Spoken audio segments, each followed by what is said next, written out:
We stood so tall, and no, we won't forget. Yeah. Welcome you to Willerton on behalf of our mayor, Bill Saffold, and thank you.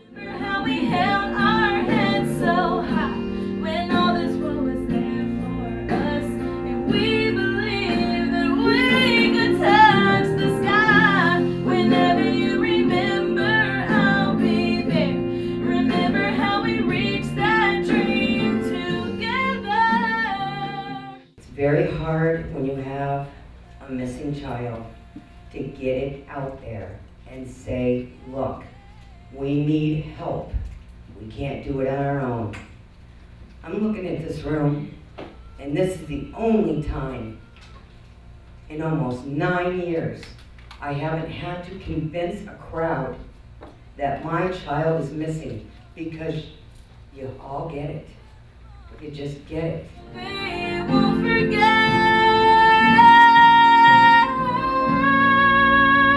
This is experiential, as I mentioned, and I'm going to rely a lot on your participation.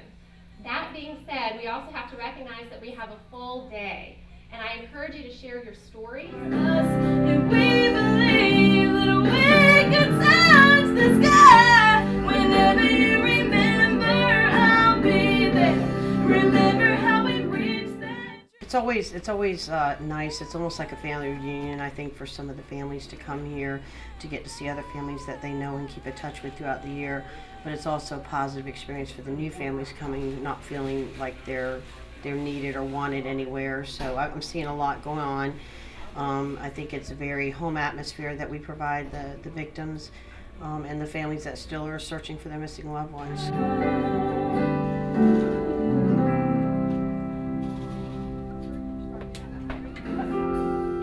When you look back and see how far we've come, it was a time to shine, and nobody could hold us down. They thought they'd see us fall, but we stood so tall, and no, we won't forget. Yeah. Whenever you remember. It gives them the ability to have questions for law enforcement, to find out if they're doing what they should be doing. You know, sometimes when a case gets cold, everything gets cold. We could touch the sky. Whenever you remember, I'll be there. Remember how we reached that dream together. Whenever you remember.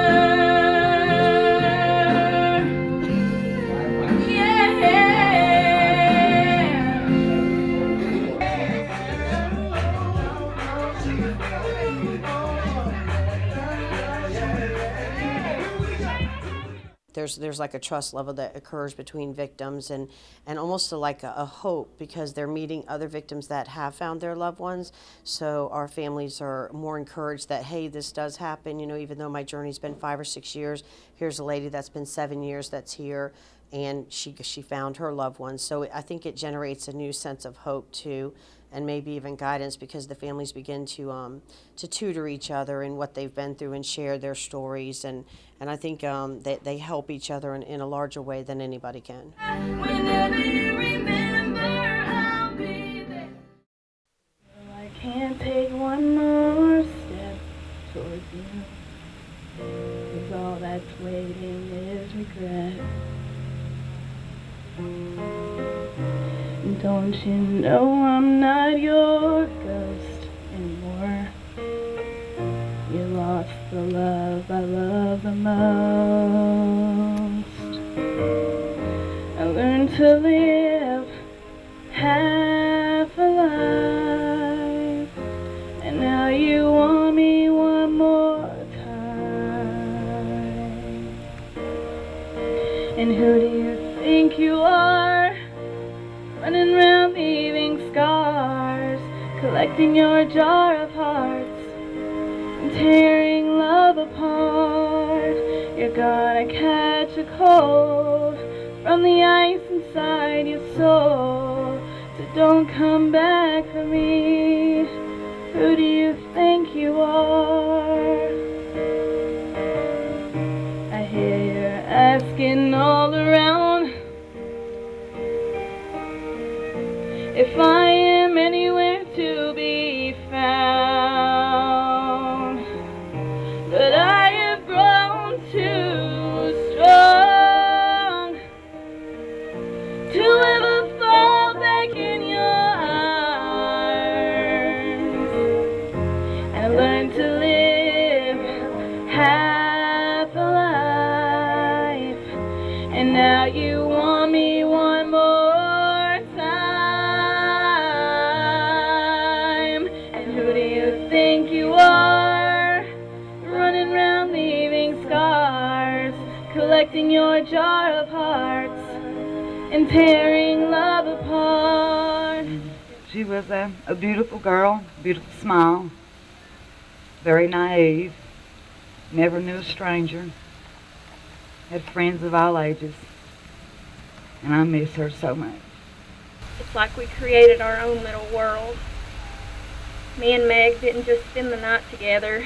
We moved in for at least a week, making midnight milkshakes with sprinkles on top. We got into so much trouble together. He wanted to help everyone, and he had a strong sense of community and nation. He joined the Army National Guard because he wanted to help the country.